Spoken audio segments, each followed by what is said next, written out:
This is Ian, publisher of In 30 Minutes Guides, including the updated second edition of Social Security in 30 Minutes by author Emily Polk. Today, I'm going to give a brief overview of the two crucial factors that go into qualifying for SSDI benefits, which is covered in Volume 2 of Social Security in 30 minutes. Now, Emily talked a bit about the issues that are really the main things that the Social Security Administration is looking for. One of them is disability qualification.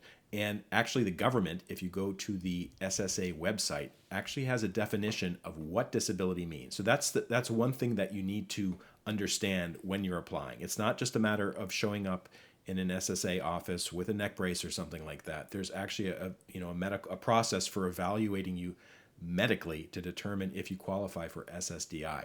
The other qualification relates to work credits.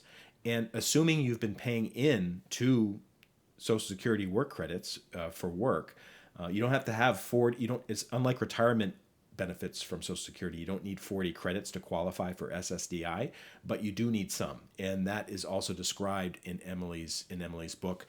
There's another thing that she touches upon is childhood disability beneficiaries and also widows and widowers. And importantly, the book also gets into getting back to work, because sometimes the Social Security Administration, even though some people who receive SSDI benefits, they'll be on them for life, at other times the medical determination may make it seem like it's possible for them to get off. And Emily talks about getting back to work and the different programs that are associated with that for either maintaining SSDI benefits or what happens when you lose that qualification and you have to go back to work, and the programs that can ease that transition. So Emily's book is available from in30minutes.com, and also I urge you to go to the official Social Security website, ssa.gov, search for SSDI right in here, and it will give a lot more information about applying for and maintaining SSDI benefits. If this video helps, please take a moment to like it and follow me. I'll also have some links in the show notes. Thank you so much for watching.